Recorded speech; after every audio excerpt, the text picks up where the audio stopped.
Hello friends, welcome back to our channel MU education services. तो हम लेकर आ चुके हैं प्रोजेक्ट मैनेजमेंट का यूनिट 3। 10 मिनट में हम पूरा कवर करेंगे। अगर आपके एग्जाम कुछ दिनों बाद है या कल आपके एग्जाम है, आप जॉब में बिजी है, कुछ बच्चे किसी और काम में बिजी है जिन्होंने डिटेल में नहीं पढ़ा है और कल उन्हें एग्जाम देने जाना है, तो ये वीडियो सिर्फ और सिर्फ आपके लिए। एंड तक जरूर बने रहिए।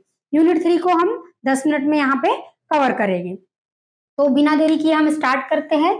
Cost estimation and it's technique. Cost estimation क्या होता है एंड इसके टेक्निक्स क्या क्या होती है, इसके बारे में हम डिटेल में पढ़ते हैं यहाँ पर। तो डेफिनेशन अगर हम देखें कॉस्ट एस्टिमेशन की, तो कोई भी प्रोजेक्ट को स्टार्ट होने से लेकर उसके सक्सेस होने तक जितना भी अमाउंट हम स्पेंड करते हैं, इन्वेस्ट करते हैं, ठीक है, तो उसका अनुमान लगाना कॉस्ट एस्टिमेशन कहलाता है। मान लीजिए आपने एक कैफे ओपन करना है और कैफे ओपन करने में आपको कितना कॉस्ट लगेगा उसका बजट बनाना, ठीक है, उसकी प्लानिंग करना, उसे इम्प्लीमेंट करना, ये क्या कहलाता है? कॉस्ट एस्टिमेशन कहलाता है। उसके बाद हम देखते हैं कि इसके टेक्निक्स क्या क्या होते हैं।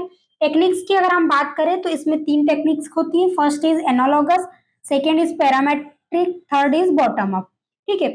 एनालॉगस एस्टिमेशन में होता है कि जो पुराना प्रोजेक्ट है, ठीक है, पुराने प्रोजेक्ट के आधार पर हम अनुमान लगा पाते हैं कि उसी से सिमिलर हमारा जो सेकंड प्रोजेक्ट है उसमें कितना बजट आएगा। अगर 20 लाख लास्ट टाइम आया था तो ज्यादा से ज्यादा यहाँ पे 20 से 21 लाख हो सकता है। ऐसा नहीं कि बहुत ही ज्यादा आउट ऑफ बजट जा रहा हो। अगर आउट ऑफ बजट जाएगा तो हमें कॉस्ट कंट्रोलिंग करनी पड़ेगी, ठीक है।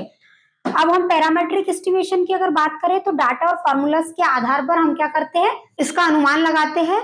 बिकॉज क्या है कि आपने देखा होगा बड़ी बड़ी कंपनीज देखती है कि हमारा टर्नओवर कितना था, कितनी सेल्स हुई, मार्केट की डिमांड क्या थी, तो हम डेटा के हिसाब से हम क्या करते हैं, अनुमान लगाते हैं। बॉटम अप एस्टिमेशन की अगर हम बात करें तो हर छोटे से छोटे टास्क को हम कॉस्ट में ऐड करते हैं। मान लीजिए हमने एक माइनर चेंजेस किया कि किसी की ब्रांड लेबलिंग को चेंज कर दिया या कोई लेबर को रिप्लेस कर दिया या फिर कोई डेवलपर को रिप्लेस कर दिया, उसकी जो न्यू सैलरी है, ठीक है, एवरीथिंग हम छोटे छोटे टास्क को भी उसमें ऐड करते हैं। तो ये हो जाता है बॉटम अप एस्टिमेशन। इसके बाद इसे हम एग्जांपल में समझ सकते हैं कि मान लीजिए कि हमने एक प्रोजेक्ट तैयार किया, उस प्रोजेक्ट को आपने लास्ट टाइम उसे 10 लाख में कंप्लीट किया था। इस बार प्रोजेक्ट दूसरा है लेकिन उसी से मिलता जुलता है, तो आप देखेंगे कि उसमें हमें नया सोचना नहीं पड़ेगा। हमें लास्ट प्रोजेक्ट को जैसे कंप्लीट किया है जिस जिस रिसोर्सेज के साथ, उसी रिसोर्स के साथ ये प्रोजेक्ट को स्टार्ट करेंगे और एंड करने की कोशिश करते हैं, ठीक है। अब हम बात करते हैं कॉस्ट बजटिंग की। कॉस्ट बजटिंग क्या होती है? जो हमारा एस्टिमेट कॉस्ट को अलग अलग एक्टिविटीज एंड टाइम के साथ क्या करती है, टाइम के अनुसार बांट देती है। इसे कहते हैं हम कॉस्ट बजटिंग।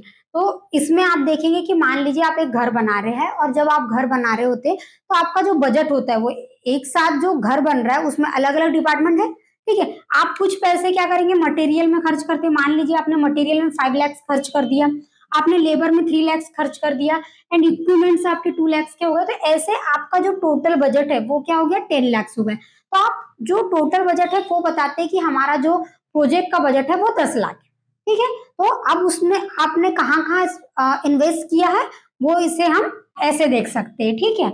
इसके बाद हम बात करेंगे कॉस्ट कंट्रोल की। कॉस्ट कंट्रोल क्या होता है? आप इस कॉस्ट कंट्रोल वर्ड से ही समझ पा रहे हैं कि कॉस्ट को कंट्रोल करना।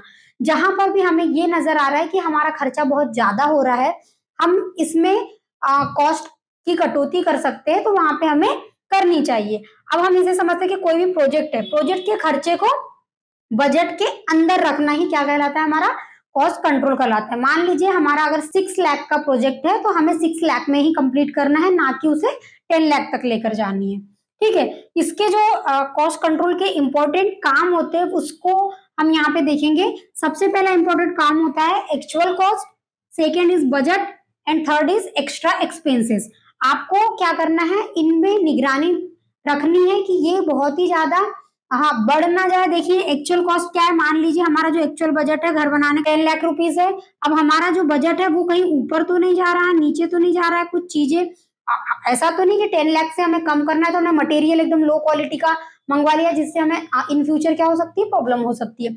एक्स्ट्रा एक्सपेंसेस तो नहीं जा रहा है, हमारा 10 लाख का बजट है और पता चल रहा है कि हमने यहाँ पे 13 लाख रुपीस का रिसोर्सेज मटेरियल्स ये सब मंगवाने में हमने इतना खर्चा कर लिया। तो ये सब में हमें क्या करना है, मॉनिटरिंग करनी है ताकि हमारा कॉस्ट कंट्रोल में रहे।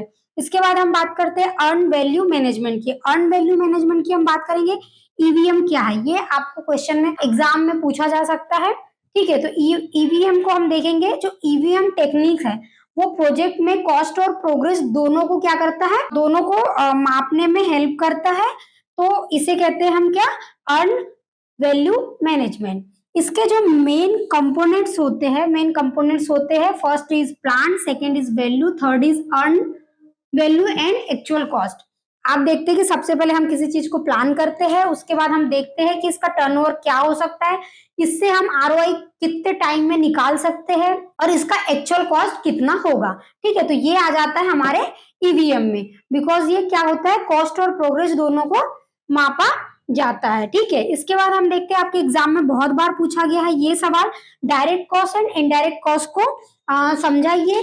ठीक है, तो ये आपको अगर बड़े क्वेश्चंस में आता है 16 नंबर के, या फिर आपको 8 नंबर के क्वेश्चंस में आता है, तो आप इसे डायग्राम बनाकर भी अपने कॉपी में सॉल्व कर सकते हैं कि डायरेक्ट कॉस्ट क्या है, इनडायरेक्ट कॉस्ट क्या है, फिर इसके साइड हेडिंग्स लिखिए एंड इसे फिर एलोबरेट करिए। ठीक है, तो आपको मैक्सिमम पेजेस भरने हैं इसे, क्योंकि आप जब ज्यादा और क्लियर लिखते हैं, विथ डायग्राम लिखते हैं, तो आपकी कॉपी बहुत ही ज्यादा इंटरेस्टिंग दिखती है एंड आपको ज्यादा स्कोर मिलते हैं। ठीक है, हम बात करते हैं डायरेक्ट कॉस्ट के। डायरेक्ट कॉस्ट से समझ सकते हैं जो डायरेक्ट हो, जो सीधे लग रहा हो, सीधे जो खर्चा हो, वो कहलाता है डायरेक्ट कॉस्ट। अब हम देखेंगे, मान लीजिए डायरेक्ट कॉस्ट क्या है, आप देखते हैं प्रोजेक्ट जो डायरेक्ट कॉस्ट होती है उसमें होता है लाइक मटेरियल, लेबर, मशीनरी।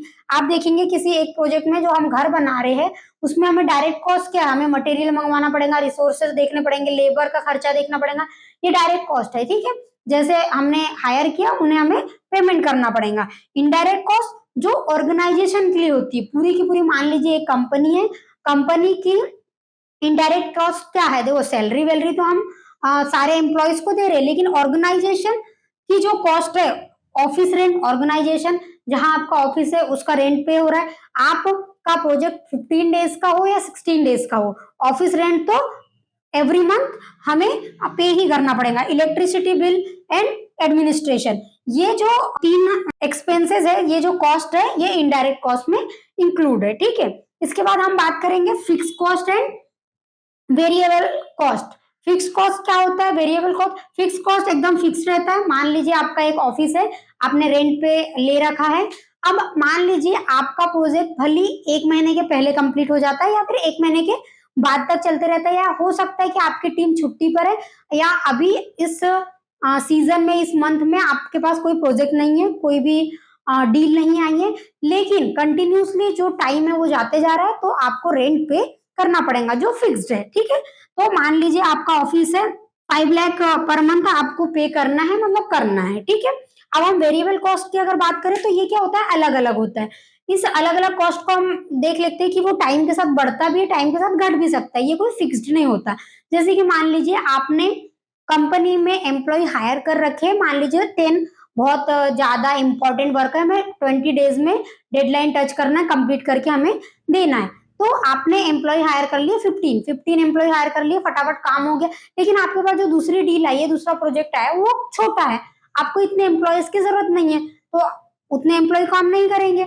हो सकता है किसी एम्प्लॉय ने कंपनी स्विच कर ली हो, या आपने उन्हें फायर कर दिया क्योंकि आपको जरूरत नहीं है, तो आपका वहां कॉस्ट कंट्रोल हो गया। ठीक है, आप देखेंगे कि जो 15 एम्प्लॉय थे, अब मेरा 5 एम्प्लॉय 6 एम्प्लॉय में काम हो जा रहा है, तो आपकी यहाँ पर कॉस्ट कटिंग हो गई। ठीक है, मान लीजिए जैसे कि आप घर बना रहे होते, आपको पहले मल्टी बनानी थी, अब हम आपको सिंगल 1 BHK बनाना है, तो आपकी लेबर कॉस्ट बच गई, मटेरियल कॉस्ट बढ़ गई, रिसोर्सेज बच गए। ठीक है, तो ये कहलाता है वेरिएबल कॉस्ट। आप इसे साइड हेडिंग करके इसे डिटेल में विथ एग्जाम्पल लिखेंगे। ठीक है, 7th टॉपिक की हम बात करते हैं, project cost management process. Project cost management process क्या है, इसके हम मेन स्टेप्स देख लेते हैं। First is plan cost management, second is estimate cost, third is determine budget and fourth is control cost. इसमें क्या होता है, आप किसी भी प्रोजेक्ट पर काम कर रहे होते हैं, तो सबसे पहले आपको क्या, आपके दिमाग में आइडिया आता है, फिर आप प्लान करते हैं। ठीक है, तो सबसे पहले प्लान करते हैं कि हम उस जो हमने आइडिया सोचा उसे हम एग्जीक्यूट कैसे करेंगे, तो हमने प्लान किया, फिर हम प्लान करने के बाद हम बजट बनाते हैं, बजट बनाने के बाद हम ये डिसाइड करते हैं कि इतने बजट में कैसे कैसे हम काम करेंगे, कहीं इससे ज्यादा हमारा बजट तो नहीं जा पाएगा। ठीक है, उसके बाद हम देखते हैं कि जहां हमारे एक्स्ट्रा एक्सपेंस बढ़ रहा है, जहां हमारे एक्स्ट्रा लेबर बढ़ रहे हैं, जो खर्चा बढ़ रहा है, तो हम उसको कैसे कंट्रोल कर सकते हैं, तो ये कंट्रोल कॉस्ट में आता है। तो ये एक प्रोसीजर होती है, ठीक है, ये एक प्रोसेस है, इसे स्टेप बाय स्टेप हमें फॉलो करना पड़ता है।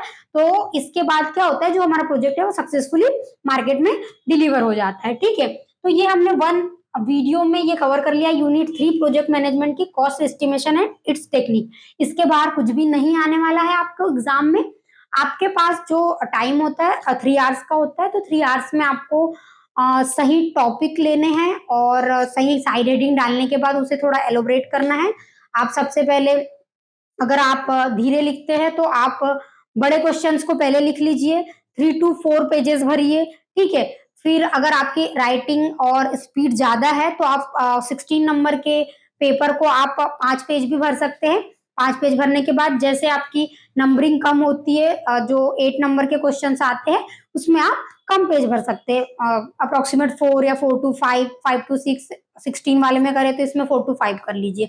लेकिन आपको ध्यान देना है, जहां आप डायग्राम बना सकते हैं वहां पे आप डायग्राम बना लिए, प्रॉपर तरीके से आप साइड हेडिंग डालिए, उसे फिर आप सामने एलोबरेट करिए विथ एग्जाम्पल। ठीक है, आई होप आपको ये लेक्चर पसंद आया हो, बहुत ज्यादा यूजफुल रहा हो आपके लिए। अगर आपके साथ आपके फ्रेंड का भी कल एग्जाम है तो आप उन्हें भी शेयर कर दीजिए।